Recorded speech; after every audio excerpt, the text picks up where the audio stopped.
Alive. Hello, ladies and gentlemen. Happy Thursday.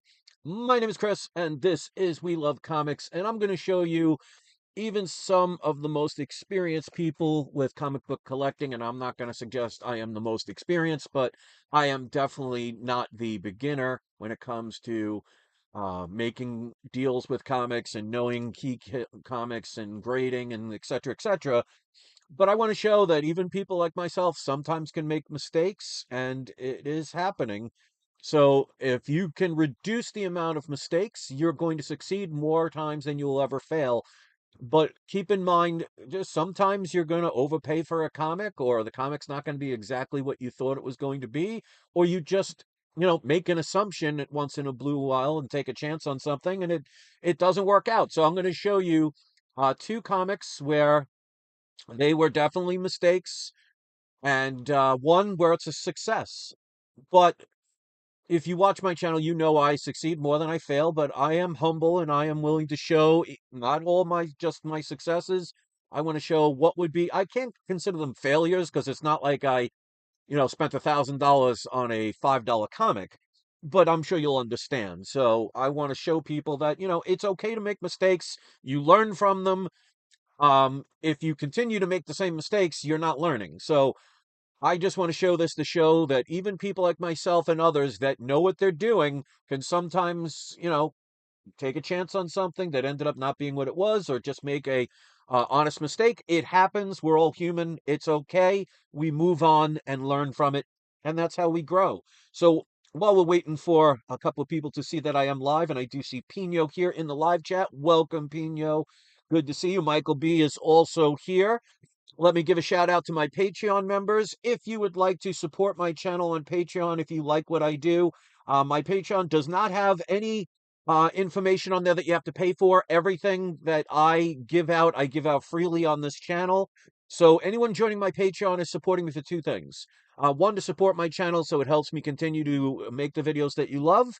And also, if you watch my channel, you know I take care of, on a daily basis, twice a day, roughly between 15 and 25 stray cats. I mean, they switch around every now and then. Some don't show up for a couple of days, but generally, on average, probably about 20 stray cats, I would say. I'm just going to say 20 from now on. It's just easier.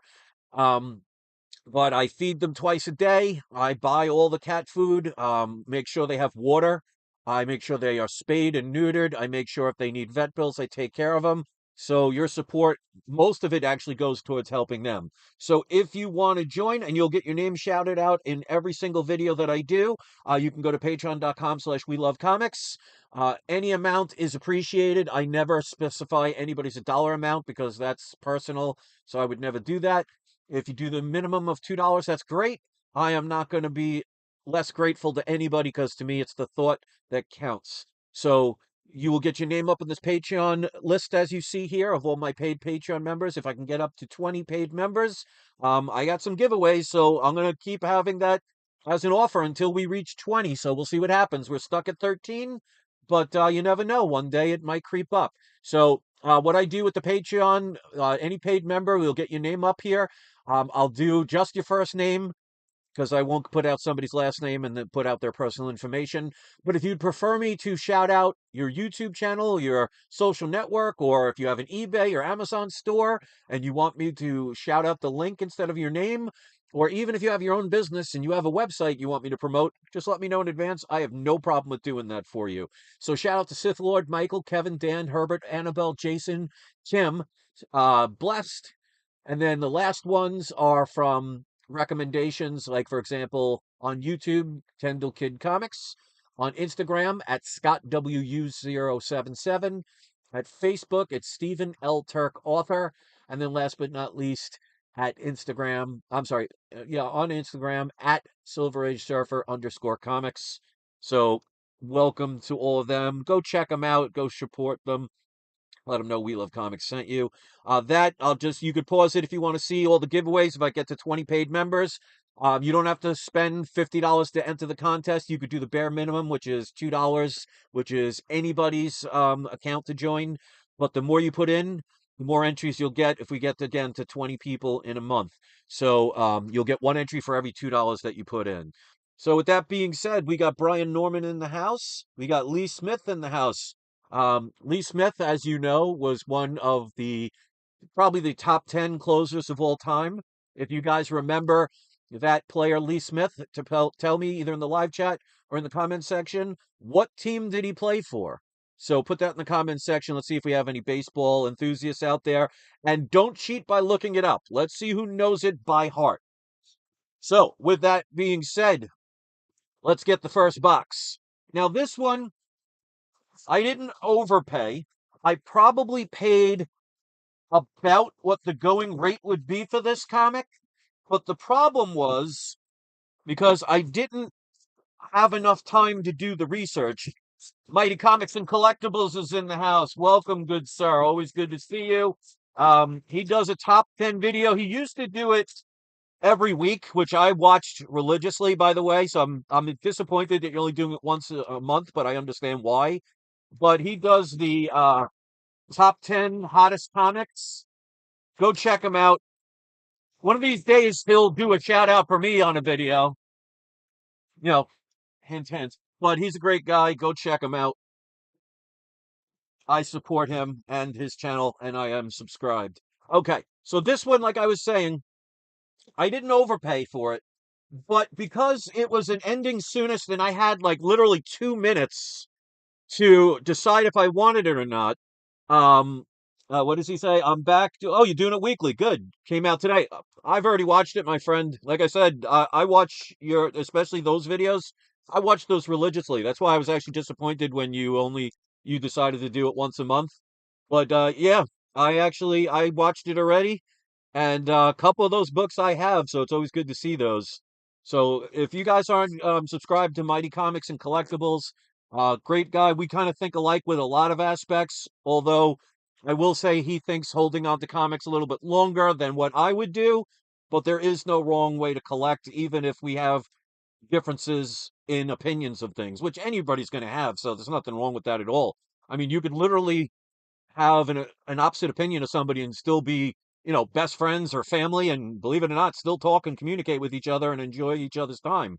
So never think that any channel, if you're just watching channels that are 100% of what you think and how you feel and who you are, then you're just watching a mirror reflection to boost your own ego. So it's good to sometimes listen to people who have alternative points of views, even if they're slight, because then you could say, all right, is my point of view strong, or is this person's counter argument something I should be listening to, or something that makes sense, or something that changes my mind?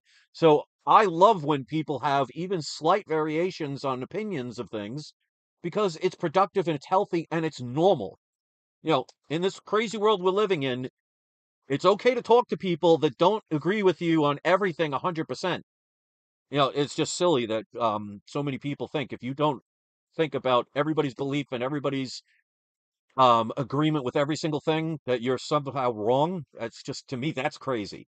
But anyway, this book, like I said, I only had literally about 2 minutes before the auction ended for me to decide if it was worth bidding on. Obviously, I did. Now, the problem was I thought this comic was a different version of what the comic ultimately was, because if it was what I thought it was, because I knew I've seen the comic cover before, so I was able to quickly recognize the comic when I saw it, that it would have value.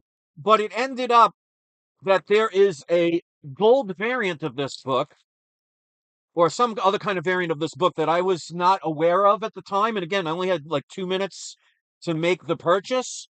So I paid basically fair market value for this, but I thought it was the rarer variant of it, because this is a variant of the regular comic, but there was a different variant of that variant that was worth even more.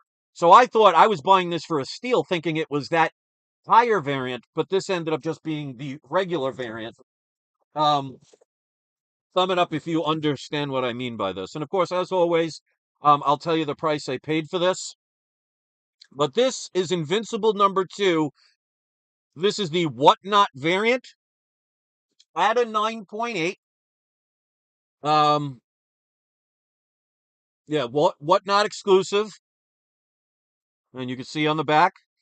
But this one, I paid with shipping and handling and eBay taxes, I paid $222.03. So that's pretty much what the standard whatnot variant of this book goes for. So it's not like I spent $1,000 on this book and regret it. So I paid about fair market value. And of course, with the Invincible show doing as well as it has and continually, hopefully, doing more and more seasons, I mean, books like this have the potential to go up. So this one I would have to sit on for a little while and see what happens. But it's not like I'm going to lose money unless the Invincible show gets, starts going the woke DEI route, which I don't think they will. But hey, you never know. It's as Rachel Zegler once wisely said, it's Hollywood, baby. But there was I think like a gold version of this variant that I thought that's what this was. So again, with the short amount of time, if I had more time, I would have been able to research it, and I would have saw that even though I was paying fair market for this, it wasn't what I thought it was, and I would have passed up on it. But I'm not one of those people that even if I make a mistake, I'm not going to be like, well, I'm not going to pay for it because it's not what I thought it was. That's on me. I own my mistake, and now I own this book at fair market value. Where it goes, who knows? But it's still a great cover. But again, knowledge is power. But like I said, this was one of those times where I had literally 2 minutes or less to make the decision, which didn't leave me much time to be able to verify things. And I'm okay with it. All right. Next one. This is one of those learning lesson ones. Now, I don't regret the purchase, but I did on this one overpay. But I think in the long run, and I mean long run within the next 5 years. I'm not talking 10, 20 years. I'm thinking in the long run, I will do fine with this because this is not a rare book, but a rarer book. And this is the advice I will give people. If you are going to buy comics, like on places like eBay or something, don't do it on your phone because phones have a very small screen and you can't really see the pictures in ways that you should. Now, this is another one of those books where I made an offer and they accepted it. And from the pictures on my phone, it looked a lot nicer than it was. And they accepted my offer because I forgot about it. It took like a day or two before they actually accepted the offer. So I actually forgot about it. I figured, normally if I don't hear from somebody in a response, either positively or negatively within a day, usually it means they're just ignoring you. I've had that many a time where they won't accept it, they won't decline it, they'll just ignore you. So I thought that was one of those times. This person, protected it very well, and they put backing boards on both sides. But after it was approved, and I saw it like a day or two later that they did approve and accept my offer, I went on my laptop and looked at the pictures, and this book is definitely not in the condition that it looked like on my cell phone.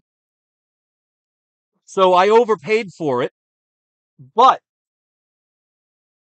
in the long run, I will still do good on this comic. So let's reveal this one, and then I got one more unboxing where I'll show you a successful story. So most of my stories are successful. This is one of those where, it happens, but I don't regret it because even though I overspent as of now, this book is going to go back up and I'm going to be fine. So this, of course, everybody owns them. It is New Mutants 98, of course, first appearance of Copycat, known as Deadpool. I'm Deadpool, known as what was she posing as? Or somebody posing as Copycat? I don't remember. But of course, I'm kidding. It's obviously first appearance of Deadpool.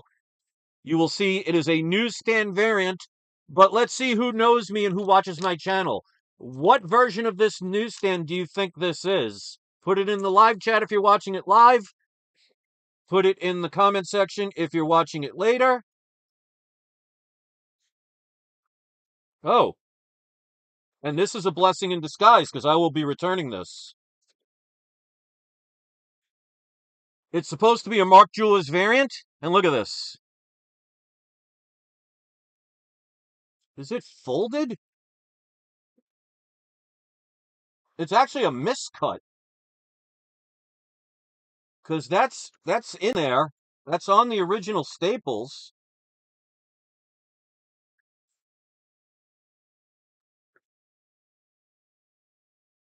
This is weird. Look at this. It's a miscut. I wonder if this actually would make this worth even more. Because look,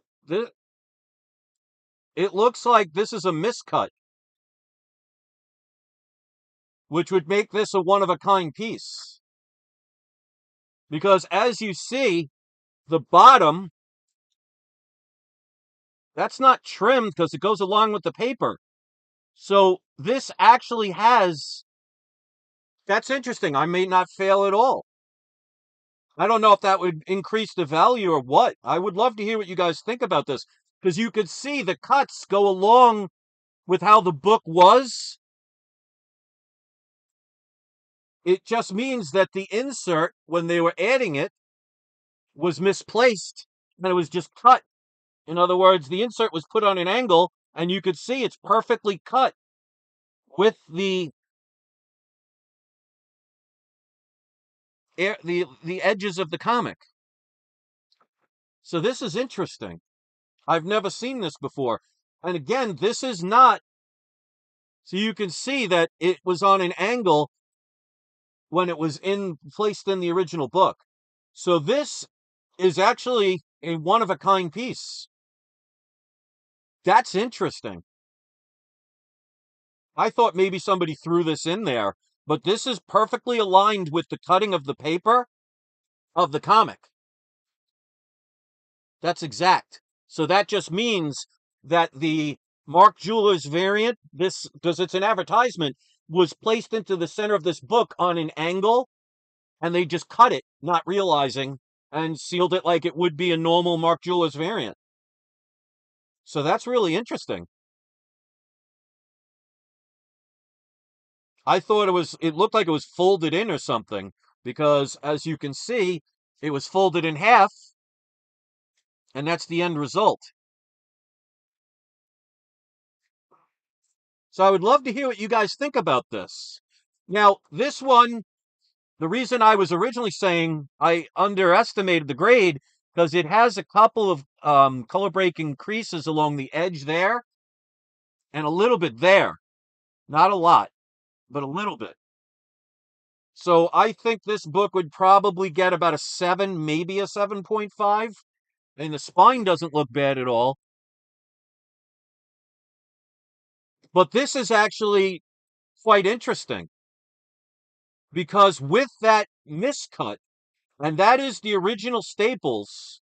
So as you can, again, I'll show it. It's perfectly aligned with the edges of the pages of the book. See how it's perfectly matched? And again, I'll do this part right here. It's perfectly aligned with when they cut the bottom as well. So this could potentially, I believe this would be a one-of-a-kind piece. Because if you collect coins, if there's like an old quarter where half of it was cut off because it was, it moved while they were pressing it, those can be very valuable. So this is, Mark Jewelers variants, by the way, are only about between 5 and 7% of a total print run. This could be a one-of-a-kind piece, which would negate me looking at this on my cell phone thinking it was higher grade than I thought. I would love to hear what you guys think about this. That is very interesting. And that would make it a one-of-a-kind piece. So it's not like somebody just threw in and stapled a Mark Jewelers, a cut Mark Jewelers variant. It was just a miscut. They did not mention that in the auction. Maybe they didn't realize, or maybe they thought, oh, that's going to make it less valuable, when that can actually make it even more valuable. Because you're talking, this could be a one-of-a-kind comic. That would absolutely make that book a lot more desirable. Now, if this was a 9.8, forget it. The sky's the limit for that, but this is definitely not a 9.8, but it wouldn't matter. So this is about, in my opinion, about a 7.0, 7.5. but that actually ups the game. That is interesting. Again, I would love to hear your opinions on that. So I don't know actually now if that just had the normal miswrap. I mean, if that just had the normal Mark Julius variant, I would say I probably overpaid for it because let me tell you the price. With shipping and handling and with eBay taxes, I paid $428. So it's not crazy what I spent for it, especially with Mark Jewelers, because you guys know me. I stress all the time about how Mark Jewelers, especially on uncommon books, because this is not a rare book, but when you're talking newsstand and then you're talking Mark Jewelers, it makes it much more rare. And now I have what could potentially be a one of a kind piece. That could end up being a sleeper. I guess we'll find out. Um, is there a way to find out? I guess it would depend on, I mean, it would have to depend on buyers. But the way I look at it is you only need one person in the world that says, wow, that's a one of a kind piece. So it's not like somebody trimmed it. That's an actual manufacturer's error where the Mark Jewelers insert was placed in on an angle and they just cut it like they normally would. So that's a manufacturing error. That's not a trimmed comic, and that's not somebody pasting in a Mark Jewelers variant. So that would be a one of a kind piece. You only need one person to say, I see the potential value in that, and the sky could be the limit of the value of that comic. Obviously, the higher the grade, the better the value. But again, when you're talking something that could potentially be one of a kind, that is a manufacturer's error, that could be $3,000 book. It's not out of the realm of possibility because, you know, it's the first appearance of Deadpool. It's a newsstand variant. It's a Mark Jewelers variant that has a Mark Jewelers manufactured error, miscut. So the only way to find out would be to put it for sale. Obviously, I would have to grade it, and I would specify them to Mark that it is the Mark Jewelers insert is a manufactured miscut error, making it possibly a one of a kind. If you know anybody that has a Mark Jewelers variant of any comic where it was miscut like that, put it in the comment section if you're watching this later on, or put it in live chat. But when you're talking the first appearance of Deadpool, a major character, and supposedly might be the only good Marvel movie for the next decade, unless, because I've heard rumors about not only the Fantastic Four, but with Doctor Doom. Apparently Disney is not done with losing money yet. But the only movie, in my opinion, in the past since Endgame, well, you could also include the last Spider-Man movie, but they put some DEI in there. But the only real as close to non DEI as you can get was the Deadpool Wolverine movie. Um, to have a one of a kind first appearance like that, I mean, a one of a kind situation, a first appearance like that, that'd be quite interesting to find out. So I guess it would have to be the market. But like I've always told people that sell stuff, it doesn't matter what 99.99% of the world thinks. You only need one person to see something as a deal and seeing it as a one of a kind that no one else could ever say they had with the significance of a first appearance. That could be ended up being a win and not a loss. I'd love to hear your thoughts on that one. All right, so let's get to the last one. And by the way, if you want to thumb up or thumb down the video, by all means, please do. This one to me is a win, and I'll explain why, even though it is not a book that has major significance, but it's the price I paid for this. And this is one of those, I want you, ladies and gentlemen, that are used to this, to now open up your eBay account. It's homework time for those who want to learn, never to guesstimate value, whether you overestimate or underestimate and miss out on an opportunity. I don't want you to assume what a value would be, but I want you to know. This is one before I reveal the price. I want to ask you, what would you have paid? What would be the most you would have paid for this book? Now, this is about probably, it could be improved with the pressing and dry cleaning. But I would say with the pressing and dry cleaning, this is probably a 5.5 to a 6.5 range. But I didn't buy it for that. So this is X-Men number 111, signed by the late, great Stan Lee, which I have numerous amounts of his signatures. So without actually seeing him sign it, it's not 100%, but I'm 99% accurate that that's a legit signature. There is a certificate of authenticity, but it looks like a fourth grader wrote that. So take that with a grain of salt.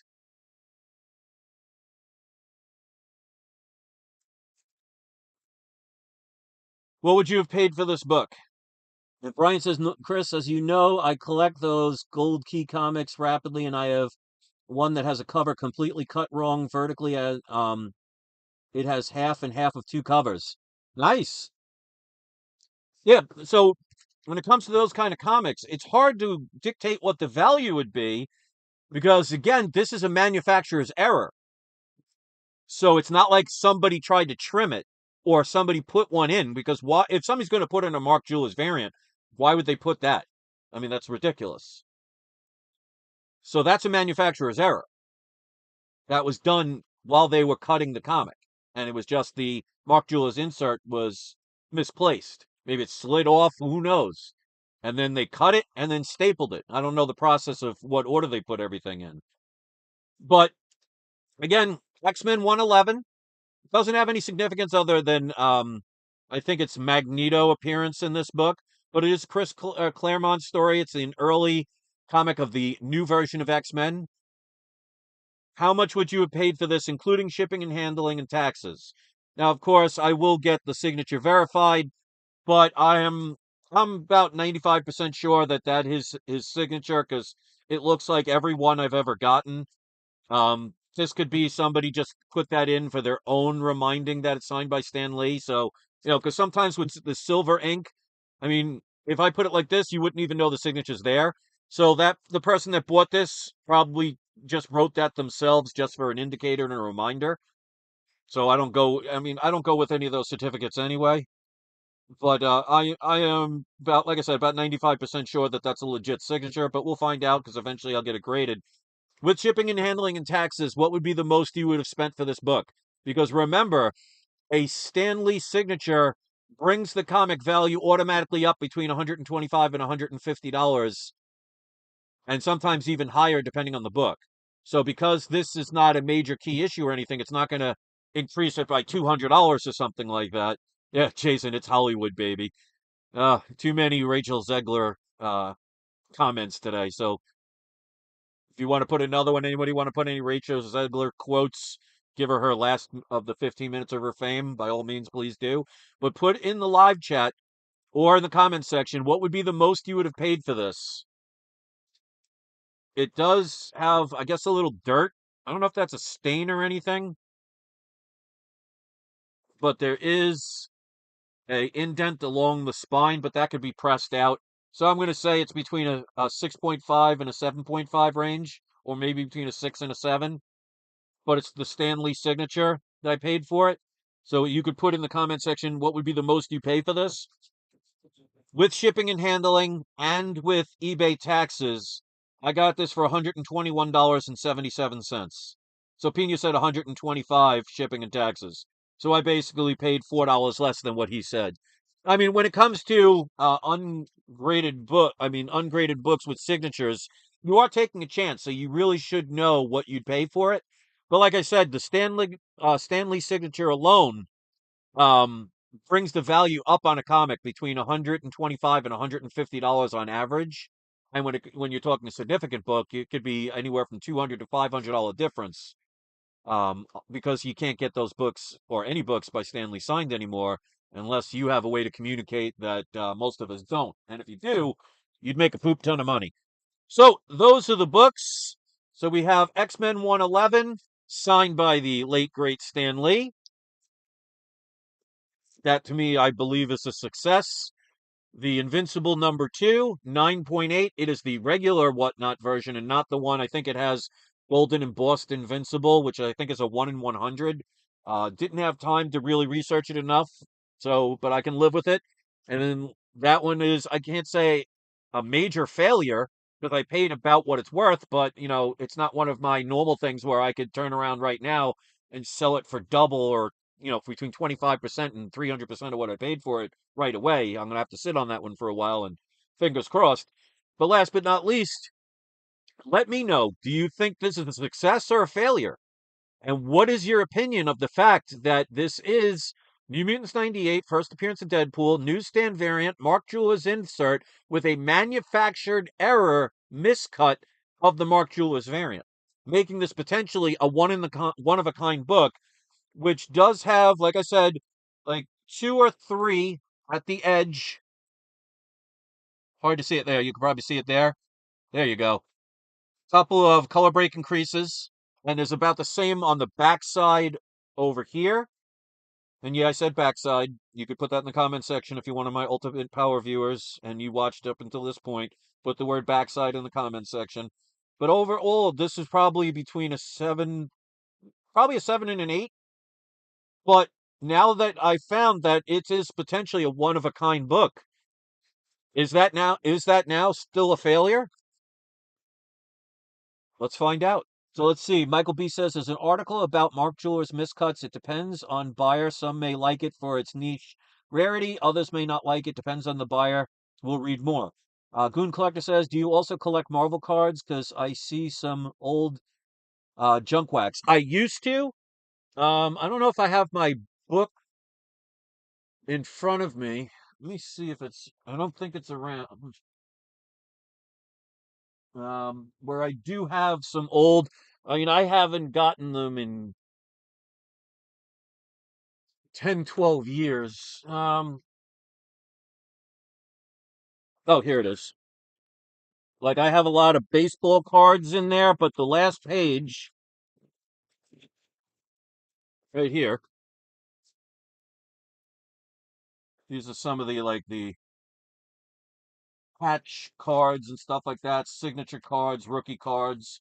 But on the very last page, I'll show you. Actually, I'll just take it out of the book.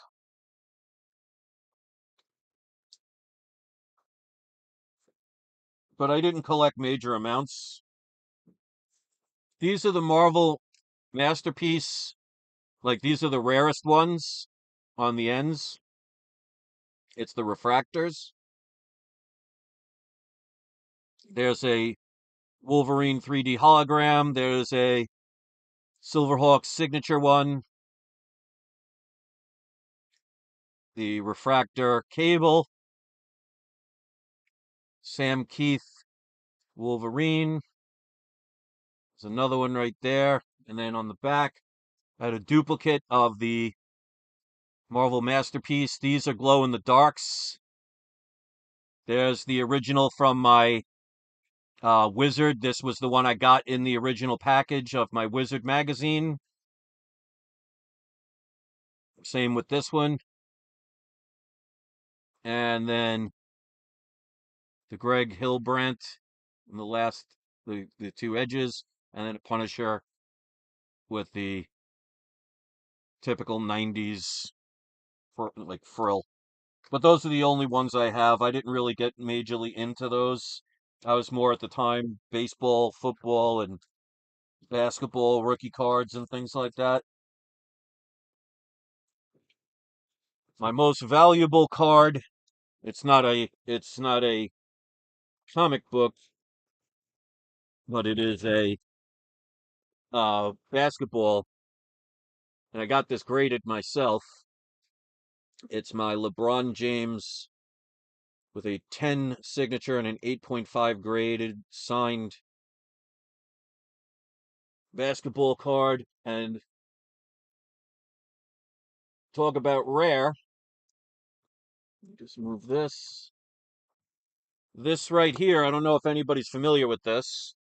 This is Sports Card Magazine, which has LeBron James's first card ever when he was still in high school. This has the first card of him ever. And they had a regular gold series, which had, I think, like 10,000 copies or 30,000 copies. Then there was a platinum, which had, I think, 1,000 copies or 5,000 copies. And then there's this one that is sequentially numbered, that were the Ruby edition, where the cards are all the same color. It's Ruby.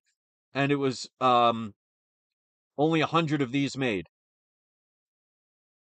I bought this years ago, back when LeBron James was in high school.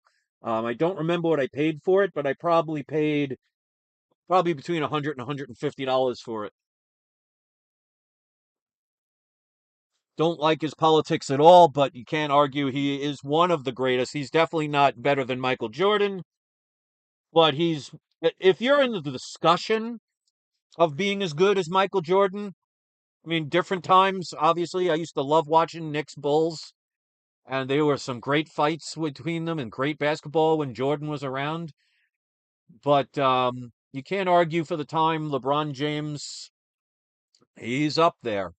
I would say he's probably in the top 10. But even if you're in the discussion of are you as good as Michael Jordan, that says you're doing something good.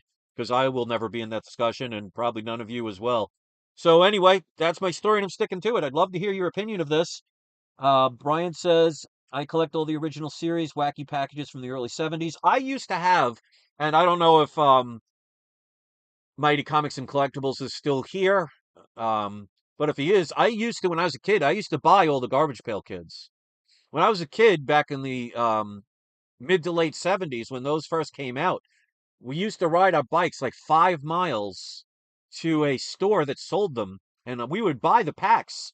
But I mean, who thought that they would have been worth anything? And they were thrown out by me, not like it was my mother throwing them out, because I didn't think anything of those. I just thought at the time when we were kids that those were cool things to buy because they were the most ridiculous things.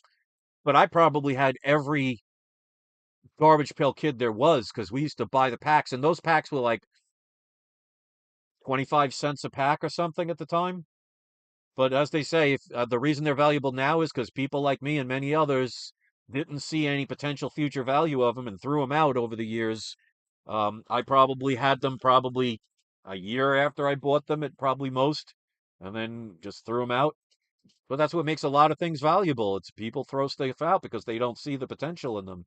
So ironically, a lot of things that I kept when I was a kid ended up being stuff that were worthless or not valuable or not much value. And the things I ended up throwing out ultimately were the things that would have been worth the most. Go figure. But anyway, that's my story and I'm sticking to it. Let's do today's surprise subscriber shout outs. We're going to go with Goon Collector. Goon Collector says, so is this your business or are you like me, a collector? It is both. I am both a collector and my only job I have is 2 or 3 times a year. I do a comic book auction because I always tell people buy multiple copies of a book so you can sell one and still own it. So pretty much 95% of the books that I sell because I have multiple copies. Now, not everyone is a multiple copy. But if I have several Mark Julas variants of Wolverine, New Mutants 98, not like this one, but that means I can sell one or two or three and still own it. So to me, I can be a collector and a have it as a business to where I literally only have to work 2 or 3 times a year selling comics, and I do payment plans. I make sure my people are satisfied. As a matter of fact, a couple of people made their final payments last week and just got their comics, which was fun because, this is right before tax time. So each time I had to go back to the post office, I had to wait in line for like a half hour. It was ridiculous. Normally, I'm like the second or third person in there on a normal day. But I mean, some of those lines were almost out the door. But, I make sure if somebody pays off their payment plan or pays for the book outright within 24 business hours, I mail the book out. So, if you're one of the people that have bought from me from my auctions before, just put in the comment section, share your experience. I'd love to hear it. But I will be doing another auction soon. And one of the other things that I do that most others don't do is before I do an auction, I do a sneak preview where I show all the books. I don't go into full detail about them, but I show the books about a week before the auction. But it gives people an opportunity, if they want, to make me an offer for that book before the auction starts. So if I accept their offer, if it's a fair and reasonable offer that I'm willing to accept, you could buy the book before anybody gets a chance to even see it on the auction. I also do anywhere from a 2-month payment plan up to a 2-year payment plan, depending on the value of the book. So I do a lot of things differently than I think anybody else on all of YouTube does with their auctions, because I want to make sure not only am I successful, I want to make sure you are. So stay tuned for that. But we're going to go with Monk's Den. It has been a while. Hope you're doing well. Same to you. Yeah, I'm doing well. Cannot complain. It is good to see you guys. Jason says people buy X Force 1 for the Deadpool card. They consider his rookie card. I wonder if that Spawn card is Spawn's rookie card. Um, I guess the best way to find out is see if anybody has a Spawn 1 graded card and see if they mention something like that as a significance. But I would assume that that Spawn card is his rookie card, but I think there's also a golden version of that. I think I have one. Hold on a second. Bear with me for a second.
I can't find the Spawn one, but this one I bought years ago. Let me put on so you can see. And this has a certificate of authenticity. It is a refracting version, a gold version of Sam Keith's Max. And you can see it's sealed, so it's numbered. I guess that would be. But I do know somewhere I have unless I sold it or something, I have the Spawn one as well. So I'd have to dig for it. So there's that. So you got little extra bonuses. I'll put this up on my little wall here. I don't even know if that has any value of it or not, but sometimes you collect things just to collect them. So today's surprise subscriber shout out, Monk Den. I'm going to give it to you as one because it's been a while. It's been a while. If you know who sings that song, it's been a while. Put it in the comment section. And we'll also do Brian Norman. And we'll also go with Boon Collector. And since Pino, you were first, we'll add you as well. So all 4 of you are today's surprise subscriber shout outs. So you guys know what to do. You could put a link to your YouTube channel if you have one, or your social network if you prefer that instead, or your eBay or Amazon or Etsy website. Just keep in mind, I do have to verify all links. So I want to make sure nothing is spam material or something inappropriate for all audiences. So if you do see a link in the comment section, it means I did verify it and I did approve it. So go check them out and support them. And I'd love to hear what you guys think about it. So, again, especially that New Mutants 98. Tell me what you think about that one. Would that be something that you figure would be a loss, or is that a newfound one of a kind desirable piece? Because I've never seen that before. And obviously, one of my subscribers or viewers mentioned there is collectors out there that like things like that. So I guess it basically depends on the preference and your taste. Some would think that's ruined, and some people think that's a one of a kind. I'm more into the alignment of that's a one of a kind misprint. and that could bring a lot more value to it. So I'm going to make sure when I get that graded that I do mention that. So that's my story, and I'm going to stick to it. So if you want to critique the AI art that you see before you, positively or negatively, by all means, please post in the comment section your thoughts, whether they are positive or negative. I'll leave that up to you. Again, if you want to join my Patreon and support my channel and all I do and the information I give out freely, you can go to patreon.com/we love comics. You'll get your name up on this board and shout it out every single video. And if I can get to 30 people within a time period of 1 month, every month I have 20 or more people. I got giveaways to give away where I will send it anywhere in the world and I will pay for shipping and handling. So if you win, it costs you nothing. But when it comes to the ability to enter the contest, you have to be one of my paid members, which again helps me with my channel and also helps me with the on average 20 stray cats that I take care of. You'll get one entry for every $2 that you put in, but the only minimum is the minimum to join anybody. So thanks for watching, everybody. I'd love to hear what you think about this. Have a great day, everybody. Thank you for those that were kind enough to join to the live chat. And for my ultra power viewers and power viewers that watched the video from beginning to end, let me know in the comment section. Be proud of it. And don't forget, ladies and gentlemen, it is not you. It is not I. It is We Love Comics. Have a great day, everybody. I'll see you next video. And don't forget to have your trolls spayed or neutered. Peace out.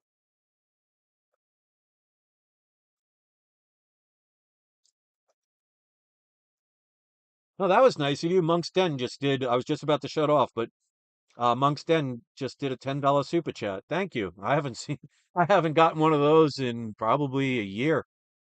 That was nice of you. That was a nice surprise. I was literally about to hit the end stream. So thank you for that. That was very kind of you. So everybody give Monk's Den a shout out. I don't know if you have a YouTube channel, but if you do have a YouTube channel, post a link. I want to make sure because if somebody's going to do something kind for me, I want to return the favor. So, check out Monk's Den. If he does have a YouTube channel, he'll post a link and I'll put it in the comments section and approve it. So, thank you for your kindness and generosity. That means a lot to me. All right, everybody, have a great day. I'll see you next video. Much love to you all.